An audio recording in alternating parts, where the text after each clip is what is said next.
একটি ভিডিও সম্প্রতি ভাইরাল হয়েছে। একজন প্রবাসী বাংলাদেশে সৌদি কফিলের জন্য সান্ডা ধরছেন। প্রশ্ন হলো, সান্ডা খাওয়া জায়েজ আছে কিনা?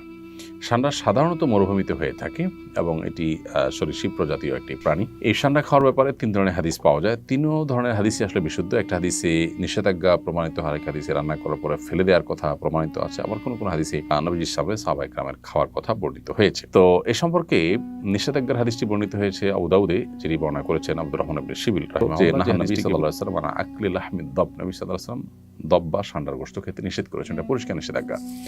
আরেকটি হাদিস বর্ণিত হয়েছে মুসনাদে আহমদে, যেটিতে নবী করিম সাল্লাল্লাহু আলাইহি সাল্লামের উপস্থিতিতে সাহাবায়ে কেরাম কোনো একটা জায়গায় গিয়ে সেখানে প্রচুর পরিমাণ দব দেখতে পেলেন। সেই দবগুলো তারা ধরে রান্না করেছেন। এরপর নবী করিম সাল্লাল্লাহু আলাইহি সাল্লাম বনী ইসরাঈলের একটি প্রাণী বিশেষ, যেটা আকৃতিকে বিকৃত করে দেওয়া হয়েছে শাস্তিস্বরূপ, সেটা হওয়ার আশঙ্কা নবী সাল্লাল্লাহু আলাইহি সাল্লাম করে সেটি ফেলে দিতে বললেন। সাহাবায়ে কেরাম সেটি ফেলে দিয়েছেন, পরে তারা খাননি। আরেকটি হাদিস বর্ণিত হয়েছে আব্দুল্লাহ ইবনে আব্বাস রাদিয়াল্লাহু তাআলা আনহু থেকে, সেটি সহিহ মুসলিমে বর্ণিত হয়েছে এবং সেখানেও দেখা যায় যে নবী করিম সাল্লাল্লাহু আলাইহি সাল্লামের সামনে সাহাবায়ে কেরাম খাবার খাচ্ছিলেন এবং সেখানে বিভিন্ন আইটেম ছিল, দব ছিল। তো অন্যরা খেয়েছেন, নবী সাল্লাল্লাহু আলাইহি সাল্লাম সেটি খাননি, পরিহার করেছেন।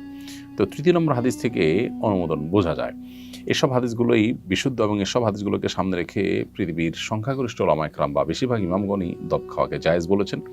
আর হানাফি মাযহাবের ওলামায়ে কেরাম এটিকে মাকরুহ বলেছেন, অপছন্দনীয় বলেছেন।